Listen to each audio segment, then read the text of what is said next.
ഇതാണ് Eveready company പുറത്തിറക്കിയ ഒരു ചെറിയ റീചാർജബിൾ പോക്കറ്റ് ലൈറ്റ് എന്നറിയപ്പെടുന്ന ടോർച്ച്. ഇതിന് ഏകദേശം 160 രൂപയാണ് MRP ഉള്ളത്. ഇതിൽ ടോർച്ചിൻ്റെ ഫംഗ്ഷനുമുണ്ട്, അതേപോലെ തന്നെ ഒരു എമർജൻസിയുടെ ഫംഗ്ഷനുമുണ്ട്. ഇത് വാങ്ങിക്കുമ്പോൾ ഇതോടൊപ്പം ഒരു USB കേബിളും ലഭിക്കുന്നുണ്ട്. നമുക്ക് ഫോൺ ചാർജർ ഉപയോഗിച്ച് ഇത് റീചാർജ് ചെയ്ത് ഉപയോഗിക്കാൻ സാധിക്കും. അൺബോക്സ് ചെയ്ത് കഴിയുമ്പോൾ ഇതുപോലെ ഇരിക്കും ടോർച്ച്. വളരെ ചെറുതാണ്, ഒരു കൈൻ്റെ ഉള്ളിൽ വെക്കാവുന്ന അത്ര വലിപ്പമുള്ളൂ. നമുക്ക് പോക്കറ്റിലേക്ക് ഇട്ട് നടക്കാം.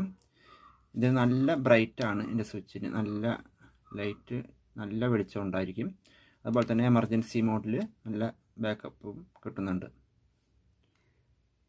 ഇത് എല്ലാ കടകളിൽ നിന്ന് നമുക്ക് സൂപ്പർ മാർക്കറ്റുകളിൽ നിന്നൊക്കെ ലഭിക്കുന്നതാണ്. ഓൺലൈനിലും അവൈലബിൾ ആണ്.